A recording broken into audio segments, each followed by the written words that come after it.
जिसकी शुरुआत हमारे मुल्क में यहाँ पर वेस्टर्न वर्ल्ड में, जिसको हम यूरोपियन या अमेरिकन सोसाइटी कहते हैं, ज़माने पहले हो चुकी है ना। हम पढ़ते बचपन से हम पढ़ते हुए आ रहे हैं फ्रांस का रिवॉल्यूशन, ये वो सारी चीज़ें। तो लेकिन हमारे हिंदुस्तान के अंदर ये जो शुरुआत है अभी 2-4 महीने पहले या 1 साल पहले की नहीं है, बल्कि ये शुरुआत बहुत पहले हो चुकी है। और इसकी शुरुआत कब हुई है? जब मैं 11 या 10 क्लास में पढ़ रहे होंगे, उस ज़माने की बात है, जब इंडिया में 91, 92, 90s के डिकेड में डंकल का नाम सुना होगा, याद आ रहा होगा आपके जहनों को ताज़ा करें। डंकल प्रस्ताव हिंदी में कहते हैं उसको। और फिर क्या आया था, फॉरेन कंट्री का इन्वेस्टमेंट। जब हम उस वक्त पढ़ते थे 10th या 12th क्लास में पढ़ते थे, तो उस वक्त में हमारी समझ में नहीं आता था कि ये नौजवान, ये ग्रेजुएशन, ये डिग्री कॉलेज के लड़के, ये किसान क्यों इसके ऊपर इतना हंगामा कर रहे हैं। आज वो बात समझ में आती है, वक्त और तजुर्बे और उनके साथ साथ बात समझ में आती है ना। तो हमारे हिंदुस्तान में ये जो औरत को बाजार में लाने वाली जो प्रोसेस है, आज का नहीं है, बल्कि 20 साल 30 साल पुराना ये प्रोसेस है, जो जिसका खमियाजा आज हमारी औरतें भुगत रही हैं। ये उस वक्त है जब वेस्टर्न इन्वेस्टमेंट के लिए हमारी मार्केट खोली जा रही थी। नरसिम्हा राव के ज़माने में बहुत ज़्यादा इसके ऊपर जोर दिया गया था। वेस्टर्न इन्वेस्टमेंट इंडिया में आ रहा था। अवाम की मुखालफत और धरने के बावजूद हमारी जो सोसाइटीज़ हैं, हमारे जो बाजार हैं, इन लोगों के लिए खोले जा रहे थे।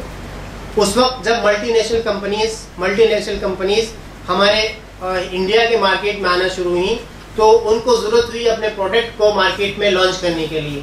उनको ज़रूरत हुई अपने सर्विसेज को लोगों के घर घर पहुँचाने के लिए। उस वक्त में यही हमारी बेटियां हैं, यही हमारी हिंदुस्तान की बच्चियां हैं जिनको मिस यूनिवर्स, मिस वर्ल्ड और मिस फेमिना, पता नहीं क्या कौन से तमगे देकर, ये मेडल देकर पूरी दुनिया में उनका तारुफ कराया गया। हम सोचते हैं कि हमारी हिंदुस्तान बड़ी तरक्की कर रहा है, देखो हमारे हिंदुस्तान में हमारी बेटियां बड़ी खूबसूरत हो रही हैं। इससे पहले हमने जब पढ़ा, अरे ये जो जूही चावला है कि मॉडल थी पहले, फिर वो बनी एक्ट्रेस बनी, उससे पहले पूनम ढिल्लन है, उससे पहले क्या है, ये संजय दत्त की बीवी का नाम मेनका गांधी है। ये सब के सब मिस रह चुकी है इंडिया की, लेकिन कोई ख्वाब ख्याल में भी इनका हमने नाम नहीं सुना था। लेकिन जब आप समझ, अरे ये तो miss universe, miss world, miss India, ये तो सबके सब एक ढकोसला है, ये लोग पहले से मिस रही हैं, लेकिन अब जो मिस वर्ल्ड और मिस यूनिवर्स बना दिया गया है, इनको इतना क्यों उछाला जा रहा है, इसमें मीडिया में इनको इतनी जगह क्यों दी जा रही।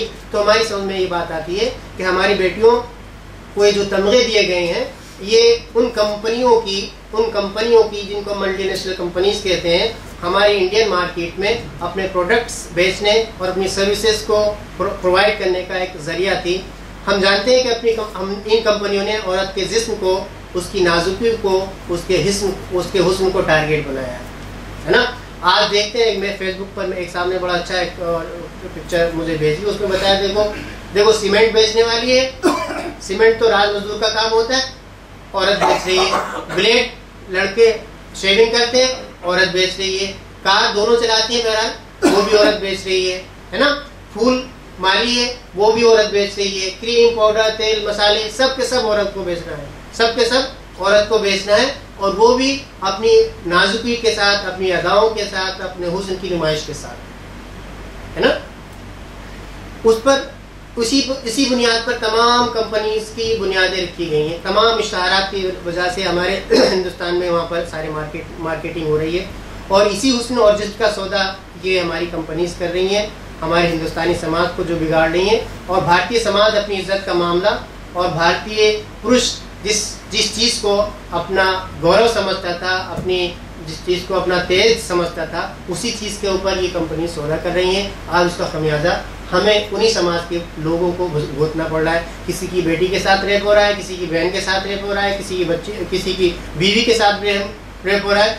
हद तो ये है कि 5 साल की बच्ची के साथ अभी गैंग रेप हुआ है, मालूम है आप लोगों को, अखबारात में पढ़ते होंगे, है ना। हिंदुस्तान का मीडिया और हिंदुस्तान की जो आवाम है वो बिखरी पड़ी है, ऐसा कानून बनाओ और ऐसा कानून बनाओ, ऐसा सजा दो और वैसी सजा दो। लेकिन असल कॉज जो है, उसके जो मसाइल का जो वजह है, उसकी तरफ हमारी तवज्जो नहीं जाती है। हमारा ये काम है कि हम इन सारी चीज़ों को जो बुनियादें हैं उन लोगों तक पहुंचाएं जो इससे नाबलद है या वो उसके आंखें चुरा रहे हैं। उनकी आंखों को खोले कि देखो औरतों के साथ ये तुम्हारे साथ बराबरी नहीं है, उनके साथ हमदर्दी नहीं है, बल्कि उनके साथ जुल्म है ये, है ना। और ये जुल्म हम ही लोग कर रहे हैं। कल आज किसी की बेटी के साथ हो रहा है, कल ना अल्लाह ना करे हम में से किसी के बेटी के साथ हो जाए, है ना। लेकिन काम इसका मुर्तकिब कोई और है, खमियाजा किसी और को भुगतना पड़ रहा है। आज जो औरतों पर हो रहे हैं जिस्मानी मुजालिम हैं, इन्हीं कंपनियों और उन्हीं जो कॉन्स्पिरेटर्स हैं, कॉन्स्पिरेटर्स इन्वर्टेड कॉमास, आप समझ सकते हैं। पहले मैंने अपनी बहुत सारी बातों में जो यहाँ पर पेश की, कौन है कॉन्स्पिरेटर, वर्ल्ड कॉन्स्पिरेटर्स कौन है, उनकी कॉन्स्पिरेसी का शिकार हो रही है। औरत को सिर्फ बाजारू नहीं बल्कि इसको सेलिंग आइटम बना दिया गया है। जिस एडवर्टाइज में, जिस चीज़ में, जिस काम में औरत का जिस्म नुमाया नहीं होगा उसमें कोई बिजनेस नहीं होता, कोई प्रॉफिट नहीं हो रहा, ऐसा एक कंसेप्ट बनाकर रख दिया गया है ना।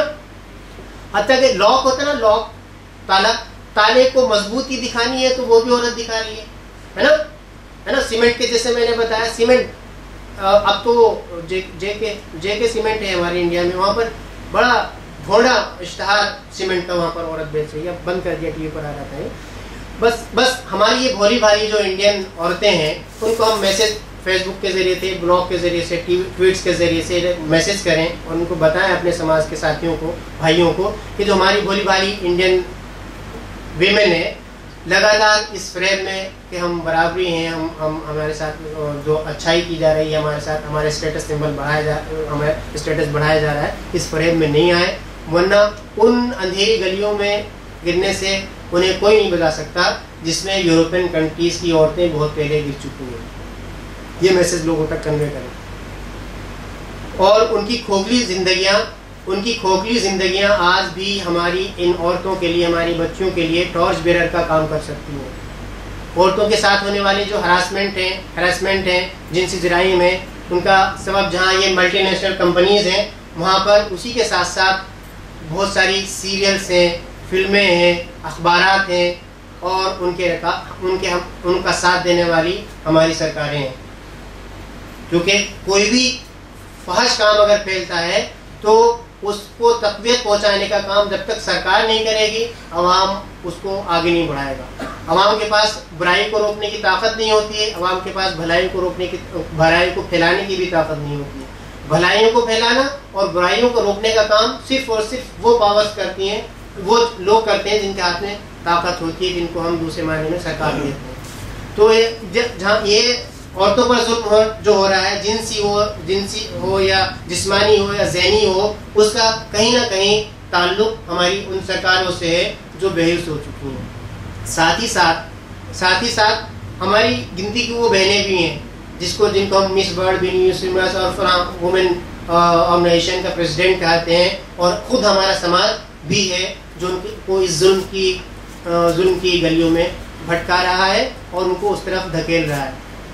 ये और चंद औरतें भी हैं चंद औरतें हैं जो सिंबल्स बनी हैं, आइडल्स बनी हैं औरतों की, लेकिन पूरा समाज औरतों का समाज उसका खमियाजा भुगत रहा है। भाइयों और साथियों, आज़ादी, उनको हम ये बताएं कि आज़ादी पसंद और नापसंद के नाम पर तजारती लोग और कंपनियां जिस तरह डिफरेंट कॉन्टेस्ट ऑडिशंस के ज़रिए हमारे कम उम्र के बच्चों को परागंदा कर रहे हैं और उनके साथ उस मकसद के लिए हमारी औरतों को भी इस्तेमाल किया जा रहा है। औरत को उसका प्राइड यानी गौरव, भारतीय नारी का गौरव दिलाने के लिए हम आगे आएँ और अपनी बहू बेटियों को भी याद दिलाएं कि जो उनकी स्वाभिमान है ना, उनकी जो इज़्ज़त है, इज़्ज़त नफ्स है, वो उसको ना खोएं। ये जो लिमिटेशंस है अल्लाह ताला ने, उनके समाज ने जो लिमिटेशंस बनाई हैं सोसाइटी ने, उसको लांग कर अगर हिंदुस्तान में फीमेल इक्वलिटी और लिबरलिज्म की बात अगर वो करेंगे तो उनको पछताना पड़ेगा, उनके साथ जुल्म और बढ़ता चला जाएगा। फिर उन अंधेरी गलियों में उनको भुगतना पड़ेगा, उन अंधेरी गलियों में उनको अपनी ज़िंदगी गुजारनी पड़ेगी जिसमें सेकेंड वर्ल्ड वार की औरतें आज और उनके बच्चे अपनी ज़िंदगी गुजार रहे हैं। ये बड़े मोटे मोटे एग्जाम्पल्स हैं सेकेंड वर्ल्ड वार में औरतों के साथ क्या हुआ, फिर उनके साथ उनकी ज़िंदगी के ऊपर क्या निगेटिव असरात पड़े। कि आप सब लोग पढ़े लिखे हैं, अगर आप चाहें तो नेट पर मिल जाएगा और बहुत लोग उसको जानते भी होंगे।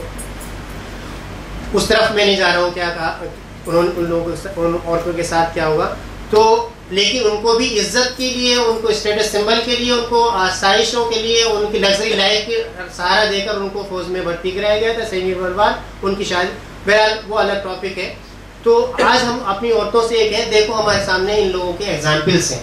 इन लोगों ने कभी भी लोग डायरेक्टली ये नहीं कहा हम तुम्हारे साथ जुल्म करेंगे, बल्कि जुल्म की फॉर्मेट चेंज करके आप लोगों के सामने पेश किया है। हम इसको समझें और आज के दौर में पुरानी बात छोड़िए और सेकेंड वर्ल्ड वार की औरतों के साथ छोड़िए, आज के दौर में अमेरिकन जो फीमेल सोल्जर्स हैं उनके साथ क्या बर्ताव होता है, उनको भी तो स्टेटस सिंबल बना दिया गया है ना हिंदुस्तानी समाज के लिए। फौज में दाखिल होंगी औरतें, है ना, अमेरिकन सोल्जर्स को देखिए, फीमेल सोल्जर को देखिए, बिन ब्याही माएँ बन गई हैं, है ना, उनके बच्चे की जिम्मेदारी कौन, सोल्जर है, बराबर कंधे से कंधा बनाकर वो निशाने दाग रही हैं, तोपे चला रही हैं, पायलट्स हैं, जेट चला रही हैं और गोलियां चला रही हैं, लेकिन वो जो हमल की जिम्मेदारियां वो भी उनको उठानी पड़ रही हैं, है ना। तो बहरहाल ये उसका नतीजा कि आज जो ओल्ड होम्स हैं और जो बेबी केयर हैं